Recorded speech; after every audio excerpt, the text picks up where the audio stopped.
Uhali gani mabibi na mabwana, wavulana kwa wasichana, ni wakati mwingine tena huu hapa tumekutana ili tuweze kujuzana yale yote ambayo yanaendelea kujadiliwa huko kwenye mitandao ya kijamii. Hatimaye Rita ameamua kumjibu Zuchu kwa kile ambacho Zuhura amekizungumza kwenye video ambayo nimetoka kusogezea hapo chini.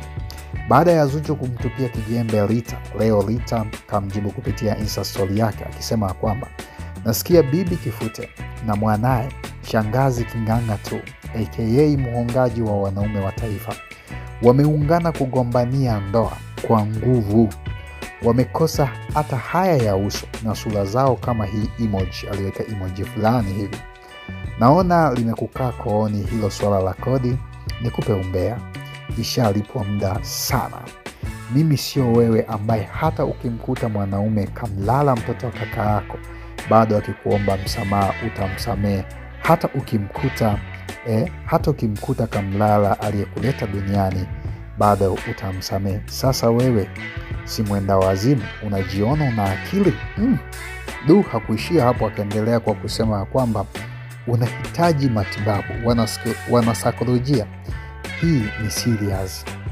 Hauko sawa kichwani, mchafu duniani, hujui hata kubadilisha mashuka chumbani kwa mwanaume hadi kitanda kimekushinda.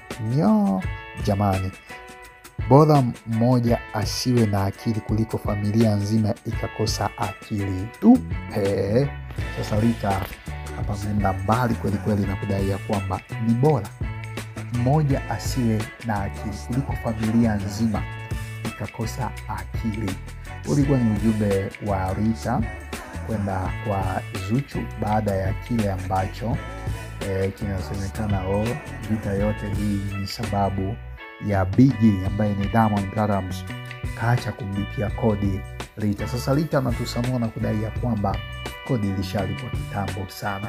Huo ni umbea ambaye alikuwa anamsanua Zuchu ambaye alikuwa halifahamu hilo, mpaka ikapelekea kurusha kijembe akidai ya kwamba unanikasirikia mimi, kwani mimi ndo nimeacha kukulipia kodi jamani. Lakini Rita yeye amekuja na kuzungumza kila kitu akidai ya kwamba Zuchu hayuko sawa kiakili, inahitaji matibabu na hii issue ni serious kweli kweli. Baada ya ujumbe huo wa Rita kwenda kwa Zuchu, baadhi ya mashabiki na wao pia hawajaacha, kama akaandika maoni yao mengi kweli kweli kuhusiana na sakata hili.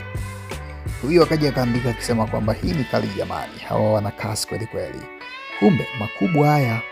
Lakini huyu hapa uongo akaeka emoji za kucheka, tunajua umefadhiliwa na kijana wewe.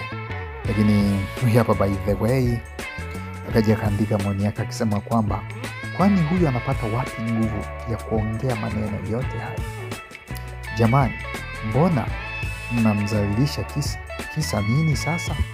Zuchu wewe ni mkubwa sasa, usikubali kushushwa heshima yako na vitu vidogo vidogo. Unaweza kumwacha, unaweza ukakiacha hicho kinachowatoa roho, kinachowanyima usingizi, na ukapata bora kuliko huyo kumiliki, ukawa sawa kuliko zama. Please achana na hivi vitu mai wangu. Huo ni ushauri wa mdau akidai ya kwamba awaachie huyo ambaye anawanyima usingizi, anawanyima raha, awaachie, atapata mwingine ambaye ni bora zaidi. Wewe unamshauri nini Zuhura? Unamshauri nini Rita? Dondosha maoni yako hapo chini.